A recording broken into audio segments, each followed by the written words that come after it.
tu. Nampaknya kita telah pun menjejak ke minggu 4 Januari 2022.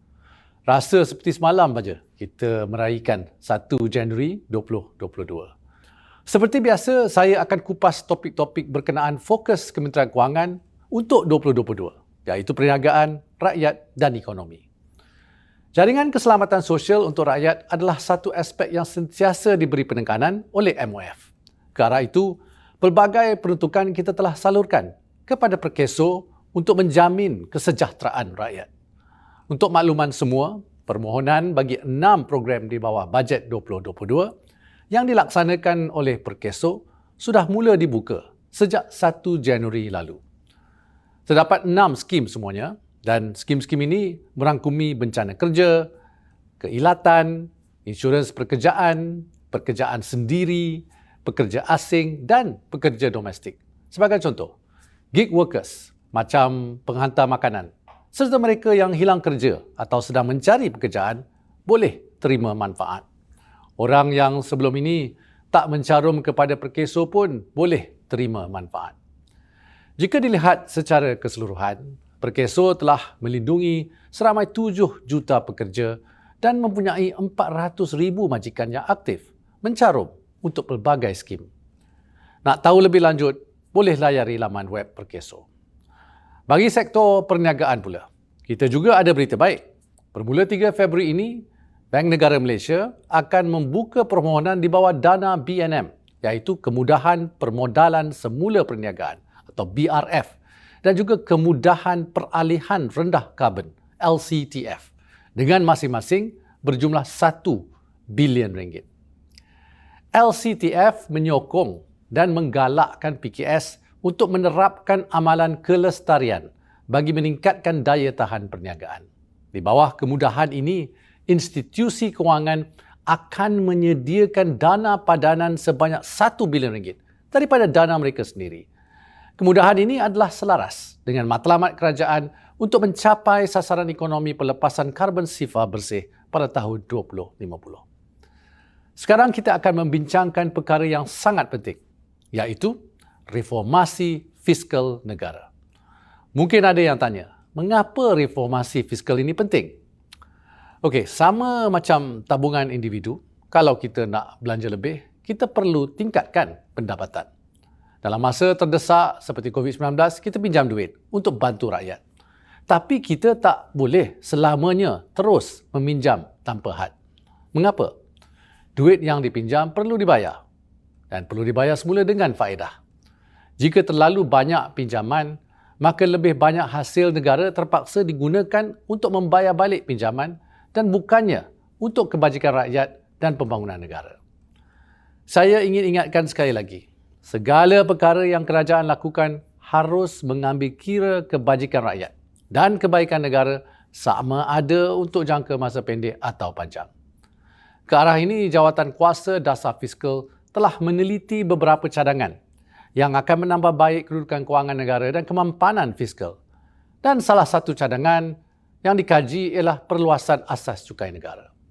Cukai adalah topik yang sensitif, namun rakyat harus ingat bahawa kerajaan perlu melaksanakannya demi memperkukuh kewangan awam serta menyokong pemulihan ekonomi.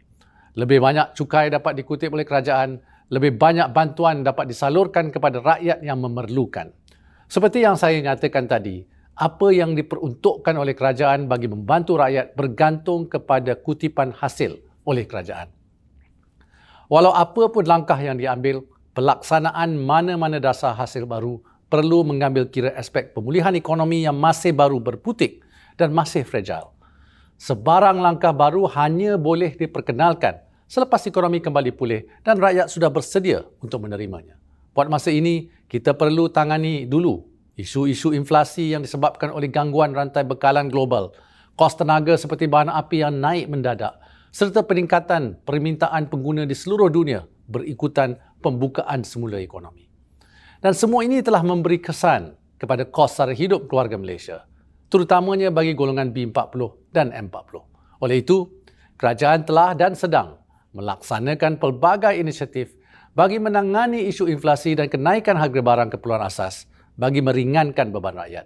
Ini termasuk peruntukan sebanyak 31 bilion ringgit dalam bentuk subsidi di bawah bajet 2022 seperti pemberian subsidi petrol RON 95 dan diesel serta minyak masak dan tepung.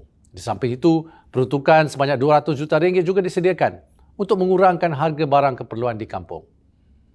Bila cakap pasal hasil, tentunya yang penting juga adalah cara hasil itu dibelanjakan. Jadi, subsidi bersasar juga satu aspek yang perlu diberi penekanan. Sebagai contoh, buat masa ini, subsidi petrol RON 95 dinikmati oleh semua golongan. Tidak kira sama ada B40, M40 ataupun T20. Kajian Khazanah Research Institute pada tahun 2014 mendapati 80% subsidi sebenarnya diterima oleh golongan berpendapatan tinggi. Bayangkan, jika subsidi ini dapat dilaksanakan dengan bersasar, penjimatan tersebut boleh kita belanjakan untuk memperkasakan golongan B40 dan PKS Mikro atau mana-mana inisiatif pembangunan sosioekonomi rakyat yang lain. Satu lagi aspek disiplin fiskal adalah untuk memastikan peruntukan yang disalurkan melalui langkah-langkah bajet 2022 mencapai golongan sasar. Sehubungan itu, kerajaan telah menubuhkan sebuah jawatan kuasa pemantauan bajet 2022 yang dipengerusikan oleh Yang Amat Berhormat Perdana Menteri sendiri. Seperti yang pernah saya sebut sebelum ini, walaupun terdapat pelbagai inisiatif untuk rakyat di dalam bajet 2022, sekiranya ia tidak dimanfaatkan pun tiada gunanya. Oleh itu, proses pemantauan akan melibatkan kerjasama rapat di antara kementerian dan agensi pelaksana bagi memastikan penyaluran manfaat bajet 2022 yang efisien serta efektif. Setakat 14 Januari 2022, sebanyak RM31 bilion telah disalurkan kepada individu dan perniagaan melalui 43 inisiatif yang telah bermula semenjak 1 Januari 2022. Minggu ini juga saya berkesempatan merasmikan Minggu My Fintech 2022 dan sekaligus melancarkan Pelan Sektor Kewangan 2022 hingga 2026. Pelan Sektor Kewangan 2022-2026 ini menggariskan 3 hasil utama, iaitu kewangan untuk semua, kewangan untuk pembaharuan dan kewangan untuk kemampanan.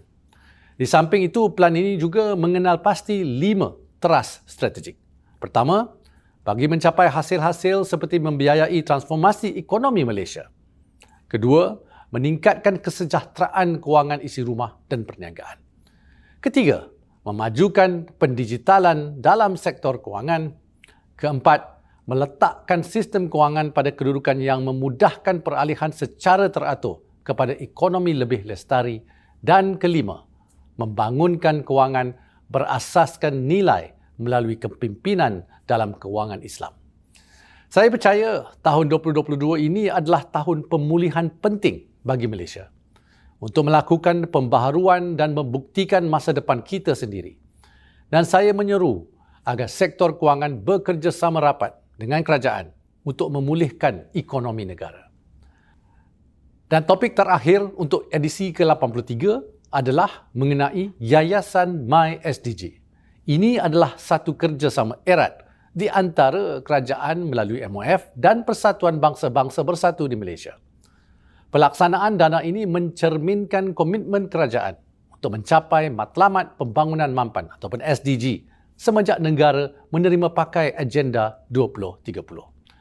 SDG ini telah dijajarkan semenjak rancangan pembangunan Malaysia ke-11 dilaksanakan.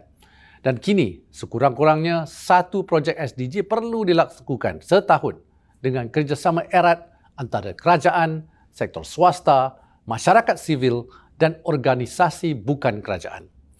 Dana permulaan bagi Yayasan MySDG sebanyak RM20 juta ini disediakan oleh kerajaan dan sumbangan kepada dana juga akan menerima pengecualian cukai penuh sehingga 10% daripada jumlah pendapatan tahunan keseluruhan. Adalah diharapkan bahawa dana dari pelbagai sumber, sama ada dari kerajaan, sektor swasta, badan-badan korporat dan penyumbang dari dalam dan luar negeri, akan membantu untuk menyokong program dan projek SDG dengan pendekatan yang lebih sistematik dan mampan. Saya harap semua jelas dengan penerangan saya pada kali ini. Sebelum saya melabuhkan tirai laporan laksana ke-83, ingin saya ucapkan selamat menyambut Tahun Baru Cina. Saya pasti perayaan tahun ini tentu lebih meriah dengan hampir keseluruhan rakyat Malaysia telah lengkap divaksinasi dan dengan pembukaan pelbagai sektor-sektor ekonomi dan sosial. Walau apa pun, tolong sentiasa jaga SOP dan stay safe. Gongsi Facai. Wabillahi taufik wal hidayah. Wassalamualaikum warahmatullahi wabarakatuh.